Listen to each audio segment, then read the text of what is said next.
All right, everyone. Hello. Welcome to episode 9 of the Midnight Burial. Should have recorded this last week, but was just pretty busy, and honestly, it's still continuing to be a thing right now. And of course, what is that thing I'm referring to? That would be the assassination of Charlie Kirk, a political activist founded Turning Point USA, which is a very large kind of outreach and I believe advocacy group, is fair to say, for students. And the man's known for his conservative values and views. He was a Christian, a family man, and he was murdered. And how does this relate to entertainment? Well, it relates to entertainment and pop culture because there's just been a huge number of people in comics and gaming and Hollywood and on who have been coming out with insane things to say in response to the man being murdered. So, I'm kind of tired as I'm recording this, so we'll see if I gather my thoughts as well as I'd like to. Let's kind of just break all of this down. You can't expect to dance on somebody's grave who was murdered, and not even just murdered, assassinated. A lunatic with a sniper rifle shot him in the neck, killed him, and what is his great sin? Well, that's where it starts getting weird. Because there is no great sin. Charlie Kirk committed no crimes that anybody knows of. He essentially didn't say the things that far left activists wanted him to say. But the problem is that his words were often misconstrued. He was frequently misquoted. I think the biggest hoax connected to Charlie Kirk is the "stone gay people to death" comment, which is not what he said. It's taken out of context. But see, it's deliberately taken out of context. And so the simple-minded hear it, think it's real, and just kind of run with it. So he becomes this boogeyman for leftists. And so when he's killed, a lot of them think, basically the equivalent of Hitler was taken out. It's madness. It's complete and utter madness. Can't speak. Complete and utter madness that just sort of speaks to this derangement that you are seeing coming from a lot of these people who are reacting. So, it's not a good idea just on your own, unconnected to anything, to say that you're glad somebody was murdered, but to do it while attached to, your company, because you have a public-facing social media account. And you decide, I'm going to come out and say the most insane things that I can about Charlie Kirk. So here's an example. I covered this on the site. So DC Comics had a new Red Hood series that they were putting out there. It debuted on the same day that Charlie Kirk was killed. It's written by someone who calls himself Gretchen Felker Martin. And Felker Martin took to Blue Sky and shared the following posts. "Thoughts and prayers, you Nazi bitch." Followed with, "Hope the bullet's okay after touching Charlie Kirk." So, who is Felker Martin? Well, if you go back to when the new series was announced by DC, forgive me, so that is going back to, when was this? So 3 months ago, so September, August, July, so about June, this starts making the airwaves, which is Felker Martin has been hired. Most people have no idea who that is. Felker Martin has written, I guess, some horror stories. At least one called Manhunt, which is described as, by Felker Martin, if you're sick of gender plague novels written by transphobic dipshits, try my novel Manhunt, written by a trans woman for a trans audience. Trans dykes fall in love and fuck and murder turfs. Feral men maraud in the wilderness. J.K. Rowling dies, etc. So, Felker Martin hates J.K. Rowling's guts. And it's rather interesting that DC, which is owned by Warner Brothers, hires Gretchen in the first place.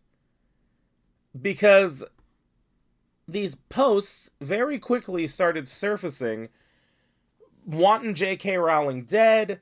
There is the depiction of J.K. Rowling being murdered in the Manhunt book. I believe that she is burned to death. All of this is known. So what insane editor at DC would say, yeah, that's who should be part of the Red Hood series? We're going to have somebody who's targeting a person whose IP, which is Harry Potter, which is one of the crown jewels of Warner Brothers, various properties that it has. Yeah, you're going to hire somebody that wants that person dead and just parrots the usual nonsensical commentary about J.K. Rowling's views on, transgenderism and gender identity and so on and so forth. So Felker Martin never should have been writing at DC in the first place. And in fact, aside from the Charlie Kirk stuff, you already had Felker Martin pushing things again on Blue Sky, saying that day, in response to just the comic coming out, kept seeing people TW Red Hood #1 for suicide.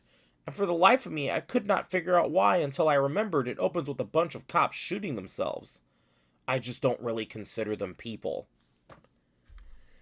Again, that's your writer. That's DC. I mean, that right there, combined with the creepy, insane posts about J.K. Rowling and other political, figures or celebrities, all of that suggests someone who is not mentally well. Or at least someone who isn't competent enough to act professionally. But no matter how you slice it, this isn't somebody that you employ. But because Felker Martin satisfies diversity, the self-imposed diversity requirements that companies like DC have been forcing, somehow that is enough to get a job. But then the Charlie Kirk comments come, and DC has no choice. It's like, yeah, this is beyond the pale. Time for you to go. And of course, various people within the comic book community reacted to this online. You have people like Gabe Hernandez, Wes from Thinking Critical, Ethan Van Sciver, a bunch of people who came out and were just like, this is insane. Like, how do you have this person here? You cannot possibly continue on. Perch did a video reacting to it pretty quickly. And so DC, because they're, just keeping it real here, spineless, they react to this by issuing a statement to Popverse. At DC Comics, we place the highest value on our creators and community and affirm the right to peaceful, individual expression of personal viewpoints. Posts or public comments that can be viewed as promoting hostility or violence are inconsistent with DC's standards of conduct. Just the most limp-wristed way of addressing what happened. Don't even name Felker Martin. Just as cowardly as it gets. But, again, kudos. They did fire Felker Martin. They said no more of the Red Hood book. It's been canceled. But, again, it just speaks to how do you get there? How do you get to this point? You should never have gotten to this point.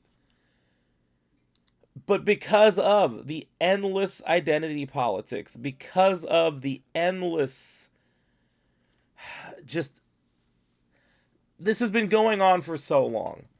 And I've mentioned it before, but all of these industries have been inundated with this type of personality.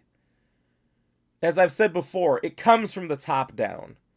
Someone in the upper echelons of management has been telling these different companies, whether it's gaming, whether it's publishing, whether it's movies, television, etc. You have these people at the top who decided this type of personality is who they were seeking out. We want far left activists, and they will push far left talking points in everything that we do, whether it even makes sense or not. That's what's going to happen. But that combined with the fact that once one gets in, they make sure that others do too. It's like nepotism, right? So you get an editor in place who is all about the message.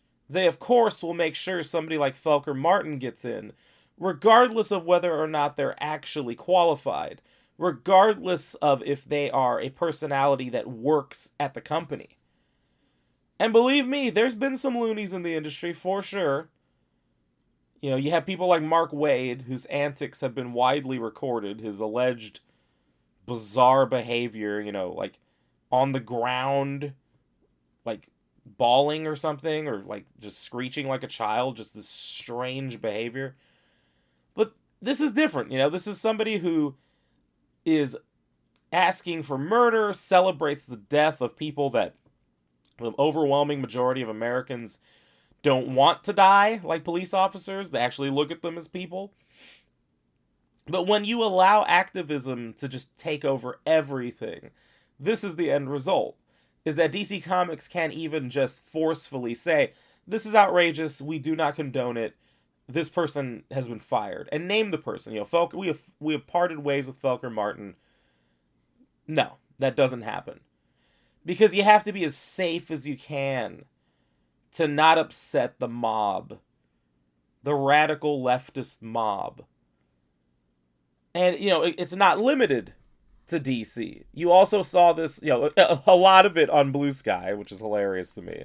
But devs in the video game industry, a lot of them. So many that it's like, it's almost hard to keep track. There are multiple threads out there on X of people who have been cataloging just all of these unhinged reactions. One of them came from a dev at Sucker Punch, Drew Harrison, a chief graphics artist for the company, who went on and posted, in reaction to Charlie Kirk, I hope the shooter's name is Mario so that Luigi knows his bro got his back. So just childish, idiotic nonsense, celebrating the assassination of someone purely because, I'm sure, lies that this person ingested on their social media through their algorithm, watching too many bad TikTok videos probably, and then just this expectation of, yeah, that's fine, I can just go out there and say this. And of course, the response to this was swift. People like Grums, Mark Kern, were reposting this and adding Sucker Punch. As from Heel versus Babyface, people like Savvy, a bunch of just different folks went out there and were pointing out, yeah, what is this? And then Harrison just doubled and tripled down and eventually took to Blue Sky and said, I have been told, well, this was when they were doubling down, I've been told that the Twitter has noticed me from across the room, you know, laughing about it. Well, you can laugh all you want, because eventually Drew comes out and says, if standing up against fascism is what cost me my dream job I held for 10 years, I would do it again 100 times stronger. Yeah, okay, let's take a step back here. Standing up against fascism. You know, one of my grandmothers, my great-grandmothers, is from Italy and lived through Mussolini. So actual fascism. under actual fascism, for one thing, you don't like get to sit from the safety of your house, your apartment, wherever, on your phone, posting to your Blue Sky account about the fascism. You wouldn't be talking about it, first of all. Second of all, you also wouldn't, be playing video games, curating your Funko Pop collection. You wouldn't be sitting around watching anime, figuring out what you're going to have Uber Eats delivered to your house. All of this just this nonsense. This I'm fighting fascism. You're not doing anything. You've fought nothing in your life. You don't know what fascism is. Your idea of fascism is based, again, on things you heard from a Reddit thread or a TikTok video. This imaginary boogeyman in Charlie Kirk, whose entire shtick was just debating people. And here we are with the, just this nonsensical grandstanding post. Changes their username on Blue Sky to Drew punching Nazis till I die. It's just so tiresome and obnoxious. And so they're fired as they deserved. But you get outrage. And it's so funny to me because it's this double-sided outrage. You have the left, who is furious that Drew got fired and now wants to boycott Ghost of Yotai, which is the next game coming from Sucker Punch. It drops soon, too. I think it's like October 8th. Then you have the right saying, well, Sucker Punch, you basically had to twist their arm to get them to fire this person. And it's clear, now we'll get to Sucker Punch a little more in just a second, because they did ultimately reply. But in the moment, you had all these people on the right who were like, well, I'm not going to buy your game. You got this crazy person who's celebrating a man being murdered over a political view. And you're just making it clear that you hate this part of the audience that you perceive as, being conservative, being Nazis, being ists and phobes and so on. Not going to buy your game. So I don't know what's going to happen to Ghost of Yotai. I mean, honestly, I talk about how social media is its own thing. It's its own world, right? And these companies that obsess over it frustrate me. But you do have to think about who on social media is it that you're being worried about. Because what we've seen is that a lot of the people on the left, when they're upset about something on social media, it doesn't really amount to much in terms of the real world. You don't really see sales get impacted. It's like comic books is the perfect example of this. You have all these, supposed leftist people who are these big X-Men fans now. And what do? They pirate the X-Men comics, if they're actually reading them at all. In many cases, it's just a matter of, oh, I've been told that's the thing I'm supposed to defend, so I defend it. I don't actually partake of it. I just know that my identity group says, now this is something that I'm supposed to be involved with or I'm supposed to care about. Versus stuff that happens on the right, where these are people who legitimately tend to engage and tend to have actual skin in the game. They actually pay for this stuff. They actually partake and participate.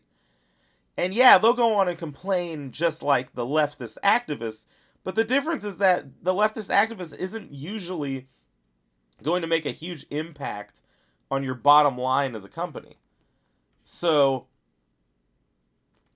if you're Sucker Punch, who do you worry more about? Because this is, now ultimately Sucker Punch, I forget who it is. It's like maybe the CEO or some director. It's somebody of significance at Sucker Punch was on a I believe it was a show, and was condemning the things that were being said by Harrison. I don't think they actually name Harrison, but they say there's no space for violence and violent rhetoric at Sucker Punch. And it's like, okay, that's nice. You, of course, waited forever to say it. And then when you do, you don't put it on any of your social media. You don't make it like, you don't make an official announcement there. You just have it on this random show and hope that a few people will notice it and spread it around. Why? Because they're scared of upsetting that leftist activist chunk of their crowd. And it's like, why?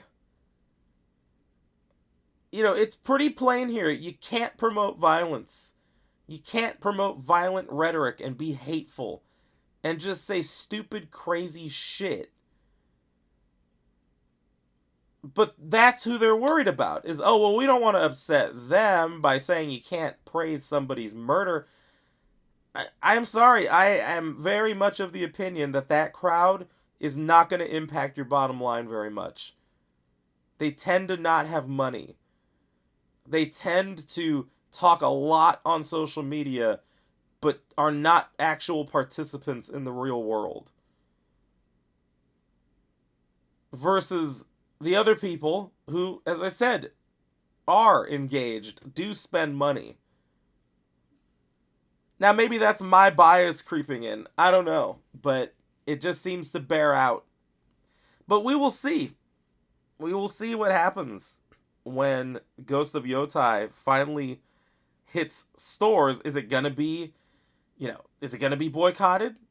Is it going to actually have low sales numbers because of this? Because of what happened? I don't know. But it's just very tiresome, all of this. And, I'm not talking about, obviously, what happened to Kirk himself. That's horrifying, and, nobody's suffering more than his family, of course. I'm just talking about this ripple effect, and how it's these same people coming out of the woodwork every time,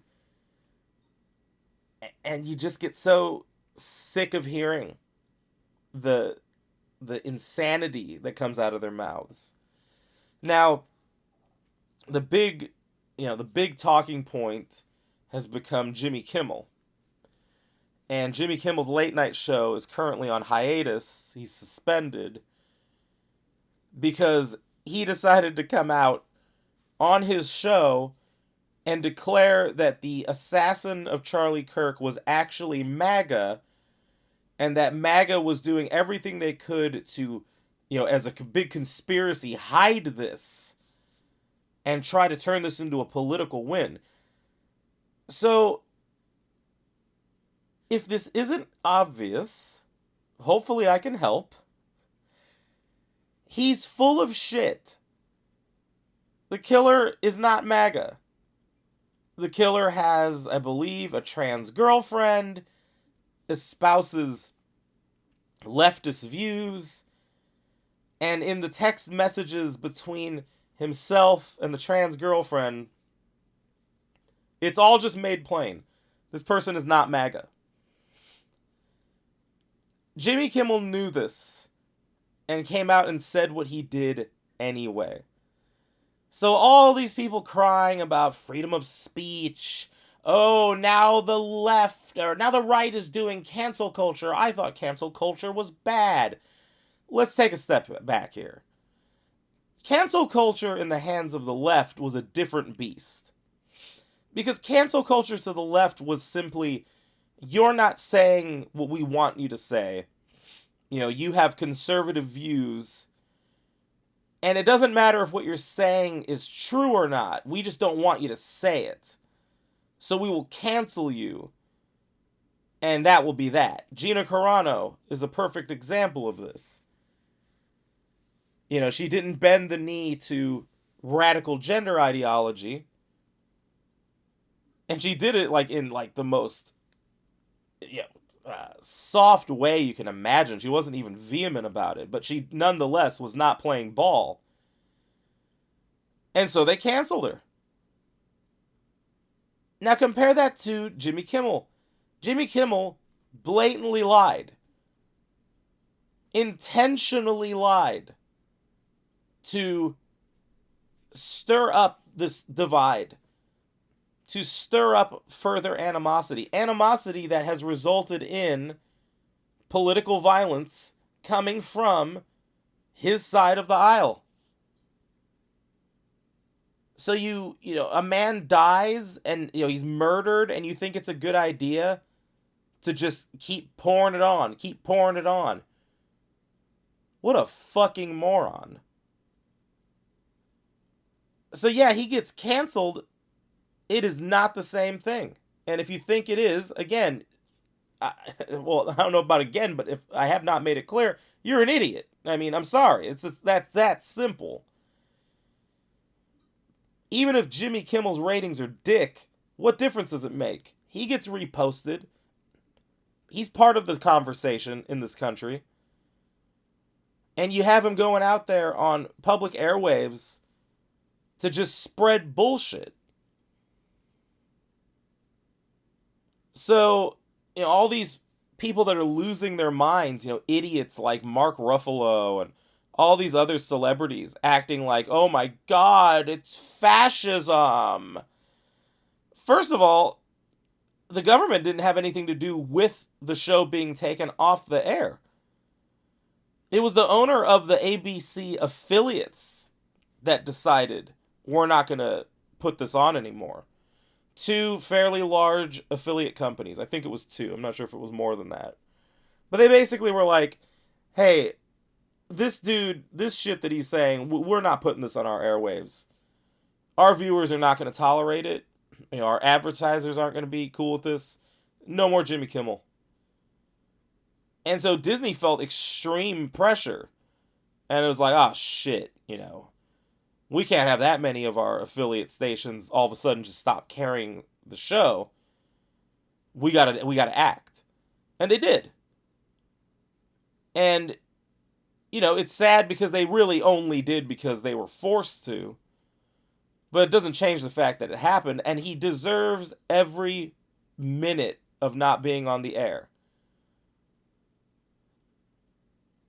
This is where a lot of people, when it comes down to the whole left versus right debating,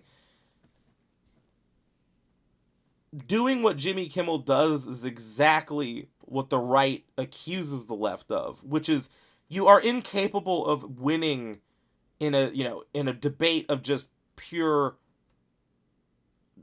facts.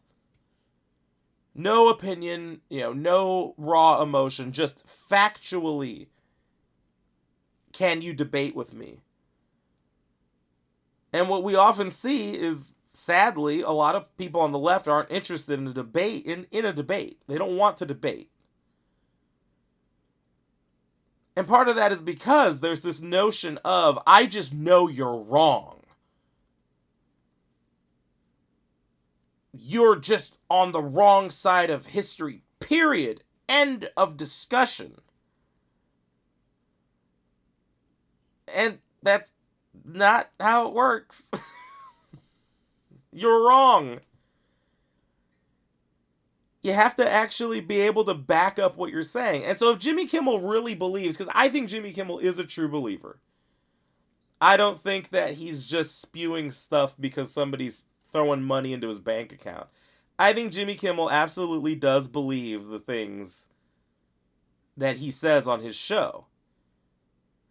But that isn't, that isn't an excuse to just come out and lie to people. If you really wanted to do your side a favor, if you're Jimmy Kimmel, you come out on your show and you give your viewpoint without having to lean into lies and hyperbole. I mean, he calls this assassin a kid. That's not an accident. It's not an accident to call him a kid, because you're trying to engender sympathy. Make it sound like, oh, it's just this misguided boy. Misguided my ass. He's a 20-something-year-old who got a gun, and murdered a man in cold blood over an imagined threat to his girlfriend, his trans girlfriend, based probably on the lies, like, the stoning gay people to death that I already mentioned earlier. No, if you have something, legit to add to the debate as the true believer, you shouldn't need to lie. And that should just tell you everything you need to know about your own cause. If you're like, well, no, you didn't actually hurt anyone, and yeah, the things people say, Charlie Kirk said, a lot of what I've been reading is actually bullshit. But, it's like, no, there is no but. Like, it's so over. Like, people are done with this. You don't get to just demonize half the country because it doesn't agree with your politics. And it's just, again, it's so nauseating, It's 1:24 in the morning as I sit and I record this, and I'm already tired. I've been sitting and grading a bunch of my students' papers, and that already honestly has me in a little bit of a bad mood. I was like, what? What? All 10 questions wrong? What were we doing here in class? And then now I'm just sitting and kind of rehashing all of this madness over Charlie Kirk. And I don't know how you fix it. I really don't. And I don't want to paint, conservatives as, they're the most open-minded, open-eared, open-hearted. They're not. They're just people. But in this battle of left versus right that's just been, simmering and now boiling in this country,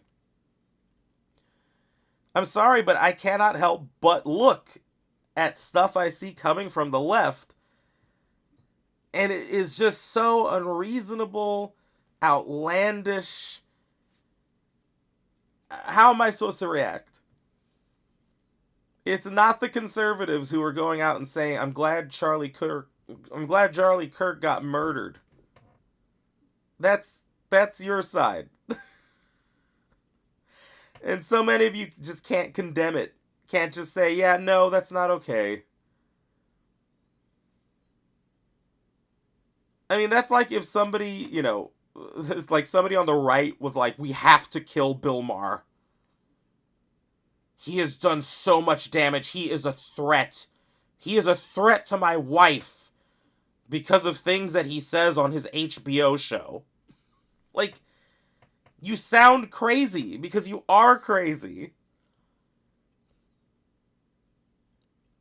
But I think the larger problem, from a pop culture standpoint, is that what this has shown you is just how deep-rooted the problem is. They're everywhere in entertainment.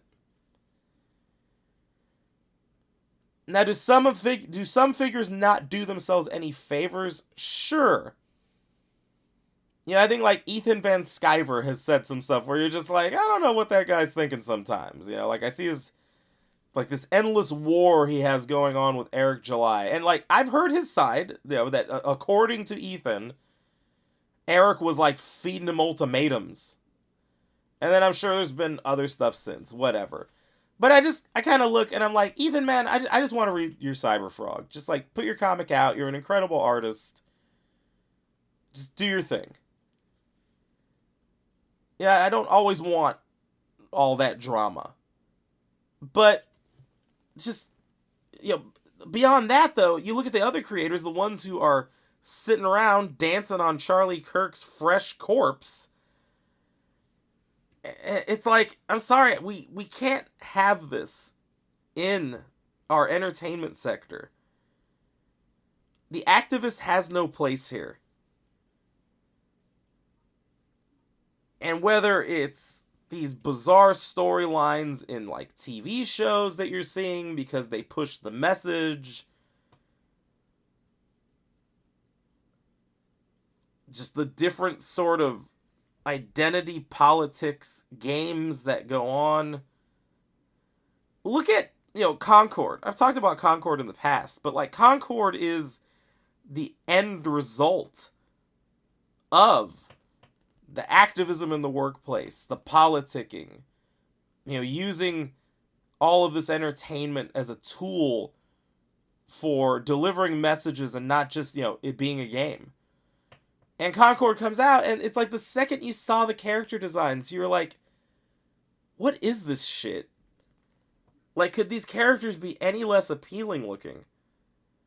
And it's like, no, it's not because some of them are brown or black. It's not even that some of them are fat. It's that they're poorly designed. This is bad work. And, a couple of the devs have been doing interviews recently, and I think at least one or two of them were blaming, the evil, that little tiny far-right cluster on social media. It's like, I'm sorry, I don't really understand what your argument is. You're telling me that because, like, Az went on to, YouTube and, like, said how shitty looking Concord is, that compelled, because, your argument with that is basically everyone else is all for this. It's just that tiny little cluster that caused the disruption that resulted in the game failing. So, if there's more people aligned with you and Az and company, all that crowd, those guys are all the outliers. Why would anyone have not bought Concord? Because this terrible bald racist, according to you, he came out and said, don't buy it, it's garbage. I mean, not even that. I think it's just a matter of simply stating, I think this looks like shit, not even saying don't buy it. That somehow made all the difference? No, let's call it for what it is. It sucked. No one thought it looked interesting. And your player count was so catastrophically low that Sony pulled the plug within like a week. That tells you everything you need to know about this modern audience bullshit. I mean, can you imagine? It still makes me just like cringe imagining some Sony executives sitting around looking at Concord and seriously like, this is gonna be our Star Wars. Who? What? What part of this is Star Wars? Do you mean Disney Star Wars? In that case, yes, it's exactly like that. But what, the chub rock with the blue coat and the goggles, like, was that Chewbacca or Han Solo? I'm confused. Which one? I mean, it's mind-blowing. But it's this mix, it's this terrible mix of the top-down puppet who doesn't really believe in anything, is just, told what to say, telling the underlings, yeah, we're going for this now. When you hire for identity checkboxes. You don't worry about the talent so much. And then that feeds into the activists getting in, and then it's like, now it's the activists and every friend they've ever had. Yeah, hire so-and-so, they're really good. Which just means, yeah, hire so-and-so, they have the same politics as me. And who suffers in the end? The consumer. The moviegoer. The gamer. Everybody who is, sitting around like, yeah, I like reading comics, I like playing games. What is this garbage you're giving me? It's just something else. It truly, truly is.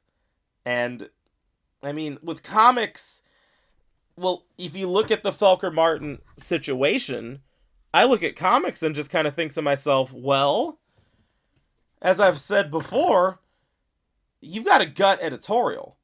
Editorial is the reason Felker Martin came in. The editor that decided that Felker Martin was worth a shot, that was clearly just a total politics-driven decision.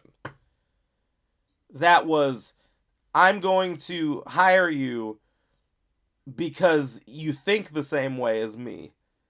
And that's it. I believe Felker Martin doesn't even know anything about Red Hood. So it's like, yeah, this is not a good thing we have going. And if you want everything to sustain long term, you really do have to start thinking, who needs to go? And I mean, between DC and Marvel, they all need to go. I really don't think there's anyone that's shown any sign of like, yeah, you deserve some leeway. It's like, no, maybe you can come out later and write a book and say, well, everything I ever did was because, the people at the top told me I had to.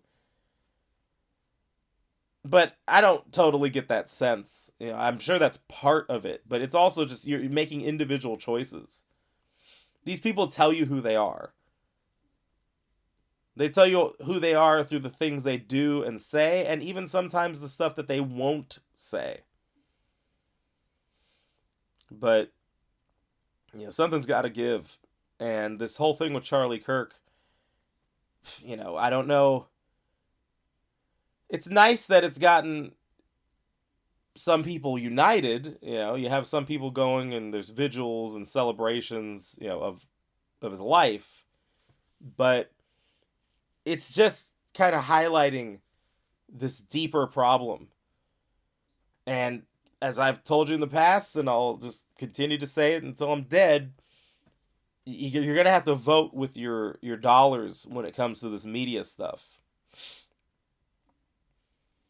Just do not engage. If you're not happy that Felker Martin was ever even hired, there's nothing stopping you from writing letters to DC. There's nothing stopping you from, mentioning them in social media. And you just keep it respectful, but you tell them, it's pretty ridiculous that you hired this person in the first place. This person was just clearly not fit. But, yeah. What a week. What a week. Hopefully this week will be better. We'll find out together. So kind of a short episode there, but I just felt like getting that off my chest, and hope that everyone's doing well. And I'm going to have some unhappy students tomorrow when I pass back their papers, but hey, it's okay. We'll figure things out. I'll figure things out with my student, and hopefully we'll figure things out as a people, as a country. All right, folks, until next time, thanks for tuning in. Catch you on the next episode.